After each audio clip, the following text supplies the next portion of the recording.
Paixão dos Fortes é um filme de 1946, dirigido por John Ford, estrelado por Henry Fonda, Linda Darnell, Victor Mature e Cat Downs. Três irmãos param por uma noite na cidade de Tombstone. Na manhã seguinte, eles encontram seu irmão morto e seu gado roubado. Eles decidem se vingar dos culpados. Olá pessoas, sejam todos muitíssimo bem-vindos. Eu sou o Aleph e hoje é dia da gente falar sobre o filme de número 202 na lista aí de 2001 filmes. Mais um filme do John Ford, mais um filme estrelado pelo Henry Fonda, mais um filme de faroeste do John Ford. A gente, na verdade, já... Esse é tipo o sexto filme do John Ford aqui, eu acho. Quinto ou sexto.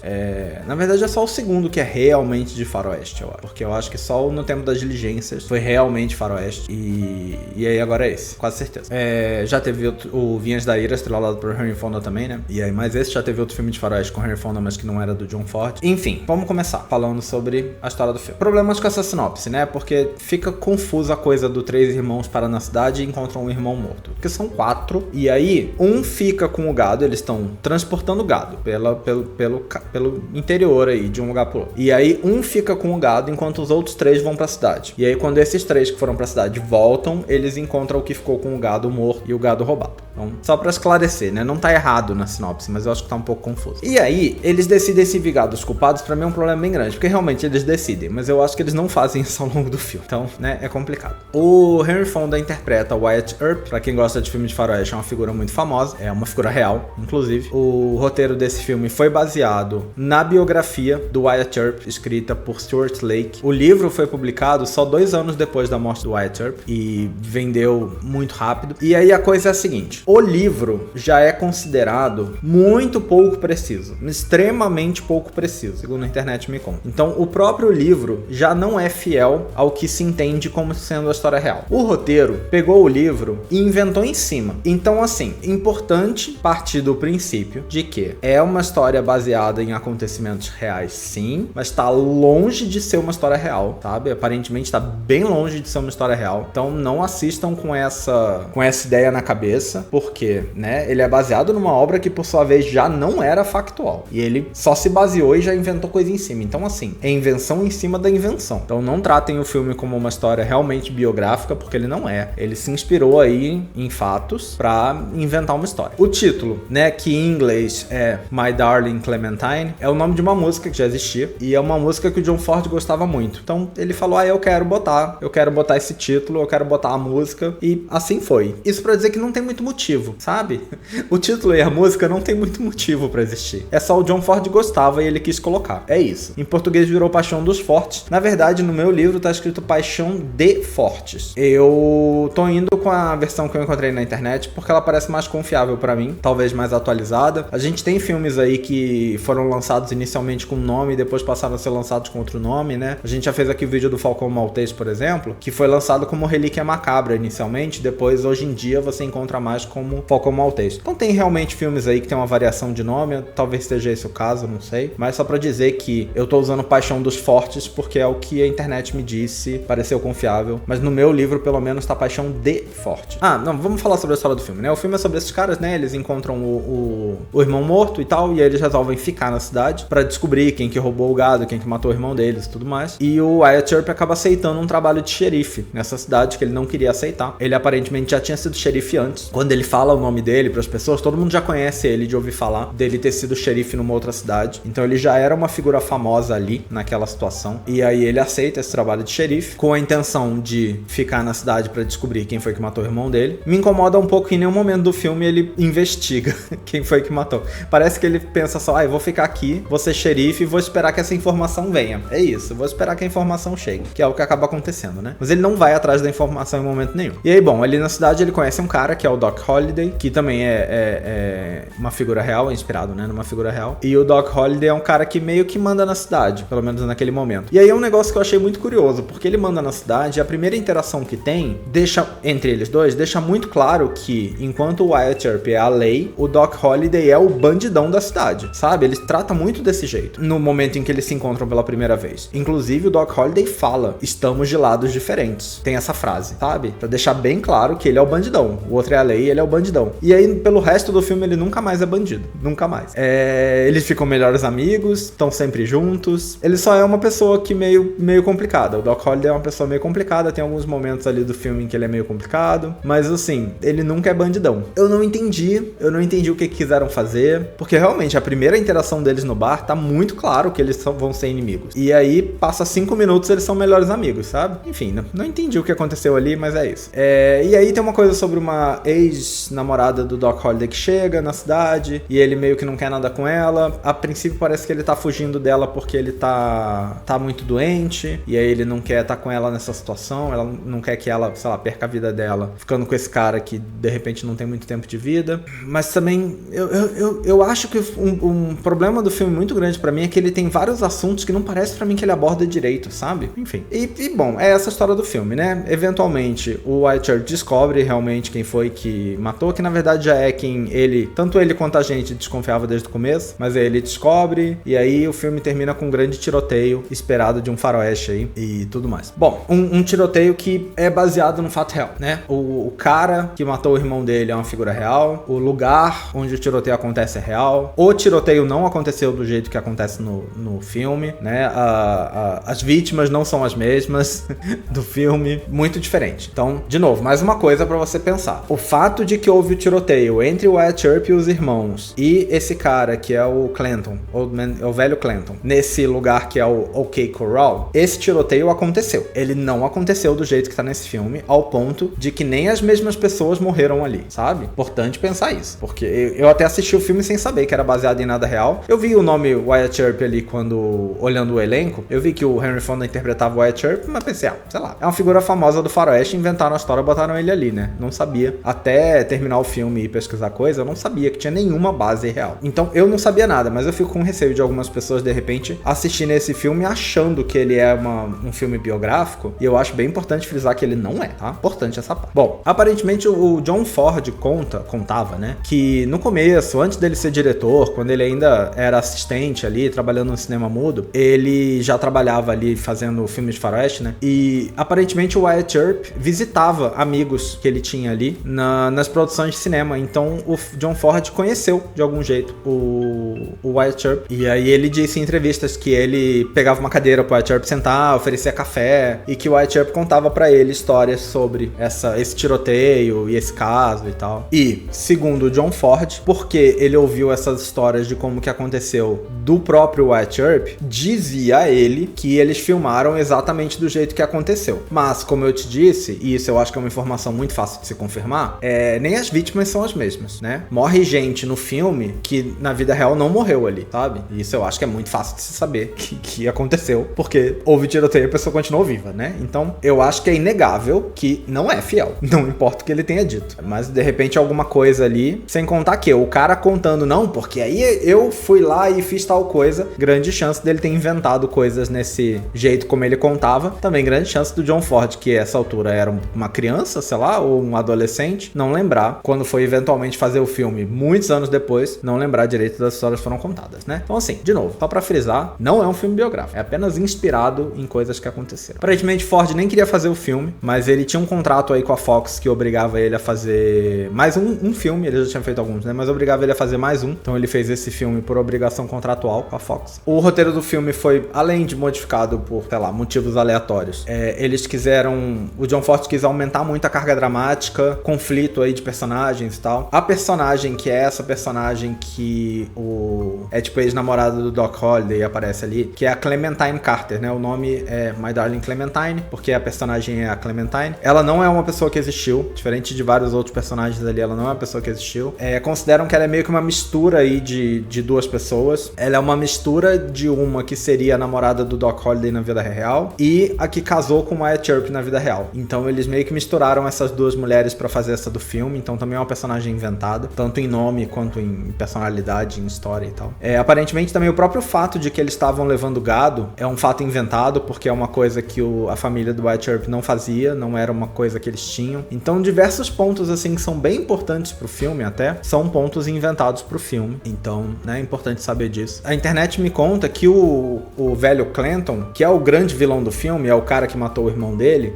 morreu muito antes de tudo isso acontecer, e que ele provavelmente nunca nem conheceu os Earp, né? O Wyatt Earp e os irmãos. Provavelmente nunca nem conheceu porque ele já tinha morrido. Então, né? Aí uma grande diferença. O Doc Holliday no filme, ele é Doc Holliday porque ele é médico, né? É de doctor mesmo. E no filme ele é cirurgião, mas na vida real ele era dentista. Muitas diferenças assim, né? O próprio irmão que morre no começo, que no filme é o irmão mais novo deles. Na vida real era o irmão mais velho e na verdade foi morrer décadas depois. Então não morreu ali. Não sei se alguém morreu ali. Enfim, não sei o que aconteceu. De repente foi outro irmão que morreu. E eles fizeram ser o mais novo porque o mais novo dá mais uma sensação dos mais velhos sendo protetores, né? Querendo vingança pelo irmão mais novo que morreu. Acho que fica mais bonito no cinema, né? Ser o mais novo. Mas na vida real não foi o que aconteceu. E, enfim, depois de assistir uma prévia do filme, do filme pronto, o Darryl Zanuck, que era o chefe da Fox na época, não gostou. Achou que o filme tava muito longo e tinha uns pontos muito fracos. Então ele trouxe um outro cara, que é o Lloyd Bacon, que eu acho que é um cara que a gente já viu aqui algumas vezes, pra filmar novas cenas e editar muito o filme. Aparentemente ele cortou 30 minutos de filme e mudou o final. O final é o Wyatt Earp se despedindo da Clementine numa cena meio romântica, meio tipo, eu vou voltar e a gente vai de repente ficar junto. Ele fala assim, talvez eu volte, mas aquele talvez eu volte que é tipo, claramente ele vai voltar pra eles ficarem juntos. E aí ele meio que dá um beijo no rosto dela. Parece que na versão do John Ford original eles só apertavam as mãos, então era uma cena menos romântica, sabe? E aí o Zanuck mudou pra fazer uma cena mais romântica. Então é um ponto também importante de pensar que o filme que a gente vê não é exatamente a visão do John Ford. É um filme aí com um tanto de edição, o que pode ter tirado cenas que resolveriam algumas coisas. Por exemplo, como eu falei antes, é muito bizarro pra mim que o Doc Holliday e o Wyatt Earp estão de lados opostos e 5 minutos depois eles são melhores amigos. De repente, no filme, tinha um monte de coisa que acontecia aí pra fazer essa mudança, né? No resultado final não tem. Apesar disso, o filme é considerado aí um dos melhores filmes do John Ford, um dos melhores faroestes já feitos. Um fato que eu achei curioso é que o diretor Hayao Miyazaki, da Ghibli, né, Totoro, Chihiro, das animações, ele listou esse filme nos seus 10 filmes preferidos de todos os tempos, que eu acho que é engraçado. E aí, bom, eu acho assim, realmente, é um clássico do faroeste, eu acho que é nítido. Eu acho que vocês sabem que eu não gosto muito do gênero, é um filme que eu enxergo muitos clichês do gênero ali, que de repente foram inventados ali, né? Eu acho que é um filme que parece realmente que ele definiu, já tinha muito faroeste nessa altura, tá? E o livro me mostrou um pouco, então quero deixar claro que o meu conhecimento do gênero é muito raso, mas parece pra mim realmente um bom filme de faroeste. Mas eu acho que um bom filme de faroeste que você precisa gostar de faroeste pra gostar dele. Vamos dar uma olhada no que o livro fala, depois eu elaboro um pouquinho mais sobre as minhas opiniões. O livro começa listando outras adaptações da história do Wyatt Earp, pelo menos algumas delas mais recentes, não sei todas, teria que pesquisar cada filme citado aqui, mas cito uns 5 ou 6 filmes, dizendo que todos são mais historicamente precisos, seja qual for o valor disso. O que eu entendo, eu só acho que o problema do filme ser historicamente preciso ou não tá na divulgação. E eu assisti esse filme sem saber que ele era pra ser, então de repente ele não fingiu que era mesmo. Mas eu acho que pode ser que a pessoa assista achando isso, e eu acho que é importante você assistir sabendo que não é, né? Eu acho que não tem nenhum problema ele ser preciso ou não ser preciso. Eu só acho que essa informação tem que estar clara, sabe? É isso. Aqui fala sobre como o John Ford foi revisitar esse tema, o tema sombrio aí do homem que coloca a ordem na cidade. É um tema que a gente já viu aqui antes, a gente viu ele no... eu não vou lembrar o nome em português, que é o Death Tree Rides Again. É um filme estrelado pelo James Stewart com a Marlene Dietrich. A gente já viu esse filme aqui antes. Já é um filme sobre esse tema, é um filme que não é do John Ford, se eu não me engano, mas já é um filme sobre essa coisa do cara que chega de fora pra pôr ordem na cidade. O que pra mim só demonstra que é um tema extremamente recorrente no faroeste há anos, mas aparentemente o John Ford fez de novo no Homem que Matou o Facínora, que é um filme bem famoso, que eu acredito que tá na lista, de 1962, então vai demorar muito pra chegar lá ainda, mas eu acho que tá na lista. E bom, né, é só uma curiosidade, né, porque não o fato de que ele fez outro filme sobre esse assunto não diz nada sobre esse filme, né. Aqui diz que o Victor Mature, que é o ator que faz o Doc Holliday, tem fama de ser inexpressivo, porém sua interpretação aqui como cirurgião pistoleiro tuberculoso é comovente e tem um quê de espirituosidade amarga. Eu até pesquisei porque eu achei a cara dele familiar, mas é o primeiro filme que eu vejo com ele. De repente eu achei ele parecido com algum ator que eu não tô conseguindo identificar, mas realmente eu olhei no Letterboxd e eu não vi nenhum outro filme com ele. Eu, na verdade, achei ele ótimo. Eu não gosto do Henry Fonda. Já falei isso aqui em todos os filmes que a gente viu que teve o Henry Fonda, que eu ainda não consegui gostar do Henry Fonda. Eu não acho ele um bom ator, eu acho ele extremamente sem graça, eu acho que ele não é nada carismático, eu acho que ele faz cara de qualquer coisa o tempo todo, eu acho que ele fala as falas dele de um jeito extremamente sensal o tempo inteiro. Eu ainda não consegui encontrar o apelo do Henry Fonda. Algum vídeo, que eu não vou lembrar qual foi, mas algum vídeo que eu postei aqui em que eu falei sobre isso, alguém nos comentários disse que mais velho ele passou a atuar melhor. Aqui ele tá relativamente jovem ainda, não chegamos lá. Tô curioso pra ver ele mais velho atuando melhor, mas ainda não vi. Nesse filme, pra mim, eu acho que esse filme é um papel que exige menos, sabe? Eu não me incomodei muito vendo ele nesse papel de um jeito que eu me incomodei vendo ele em outros filmes. Eu acho que é porque eu acho que é um papel que exige menos do ator, né? Por mais que ele seja protagonista e tudo mais, eu acho que exige menos a atuação dele. O Doc Holliday, pra mim, justamente é o personagem mais emocional do filme, sabe? Enquanto o Wyatt Earp é mais... Ele é muito certinho e sério, sabe? E meio que tá ali, então eu acho que é um personagem que parece mais simples, assim. Encaixou no Henry Fonda de um jeito que ele não me incomodou tanto, mas também não acho que ele tá bem. Nossa, essa frase aqui é boa e eu preciso ler ela pra você. O herói de Fonda empertiga-se lentamente, erguendo-se com uma graça de inseto em uma cena de dança comunitária. Agora, o que diabos essa frase significa, eu vou ficar devendo, porque olha, empertiga-se lentamente, erguendo-se com uma graça de inseto. Rapaz. E bom, tem uma cena, né, que ele dança lá pro final do filme. Ainda diz que ele é retratado de forma memorável em perfeito equilíbrio na varanda com a cadeira apoiada em duas pernas e uma das botas contra o pilar. Que é uma coisa que ele aparece acho que 2 ou 3 vezes fazendo no filme, que é ele sentado, olhando a rua, apoiado. O que seria uma cena ok se não fosse o fato de que ele resolveu virar xerife na cidade pra vingar a morte do irmão, porque ele quer saber quem foi que matou o irmão. Mas ele fica sentado, ele não faz nada. Ele não faz absolutamente nada no sentido de movimentar essa busca, essa informação, essa investigação. Ele não investiga.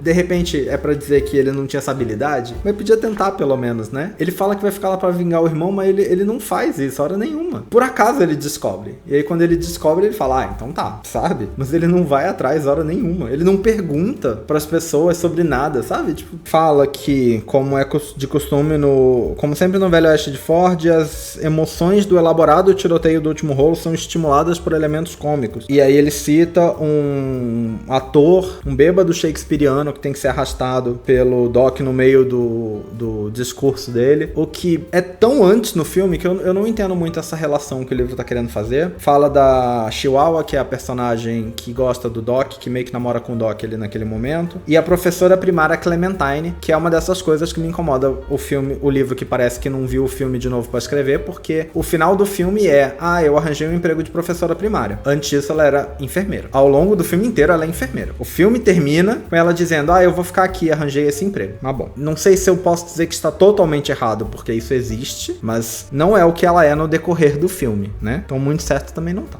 O filme é ditado tanto por sua melancolia ou pela beleza arrebatadora das paisagens, quanto por seu caráter de animada matinê de sábado de Bang Bang. Bom, a matinê de sábado de Bang Bang é uma coisa que eu não consigo... É uma referência que não me pega, não lembro de assistir Bang Bangs em matinês de sábado. Eu falo sempre aqui, né? É um gênero que eu não gosto, eu não odeio, né? Eu prefiro ver um filme de faroeste do que ver um filme de guerra. Mas é um gênero que eu não vejo muita graça. Eu gosto quando é subvertido, quando eles fazem outra coisa com o gênero, como eu acho que o No Tempo das Diligências fez. Embora eu tenha minhas reclamações com aquele filme, eu gostei, porque eu acho que ele quebrou minha expectativa. E o Consciências Mortas, que é um filme que quebrou muito a minha expectativa, né? Que é um filme que quando eu fui fazer o vídeo dele, eu comentei que quando começou o filme eu pensei, nossa, esse filme vai ser horrível, vai ser um faroeste extremamente genérico. E aí conforme o filme foi avançando, eu fui achando ele maravilhoso, eu achei ele um filmaço. E é um filme que subverteu o que eu esperava de um faroeste. Esse aqui eu já acho que é um filme que cumpriu o que eu esperava de um faroeste. O que pra mim não é um gênero que me agrada. Eu acho que é um bom filme, eu acho que pra quem gosta de faroeste deve ser um filmaço esse aqui. Mas pra mim que não gosta do gênero, não vejo muita graça, não funcionou muito, né? Eu gosto quando eles vão além e fazem uma coisa diferente. Esse aqui eu acho que... eu recomendo pra quem gosta. Pra quem gosta, parece pra mim, né? Não entendendo muito do gênero, porque também posso estar enganado, né? De repente quem gosta de faroeste tá procurando uma outra coisa que esse filme não tem. Mas não, eu acho que pra quem gosta de faroeste, esse filme deve ser um filme bem legal. Pra mim foi bem mais ou menos, assim. Definitivamente não colocaria na lista. De novo, é um gênero que eu não colocaria na lista um filme que tipo, esse é o clássico do faroeste, porque é um gênero que eu não gosto, eu não vejo a graça, né? Então eu não colocaria. Esses que subvertem, eu já acho que são interessantes, né? Mas aí é pessoal, né? É pessoal meu. Mas é isso, não é muito pra mim, não. Bom, eu acho que a gente vai ficando por aqui. Deixa aí nos comentários o que você achou desse vídeo, desse filme. É um filme que eu imagino que bastante gente deve ter visto. Então deixa aí nos comentários o que você achou sobre ele. Em breve nós estamos de volta com mais um vídeo. Até a próxima. Valeu, até mais!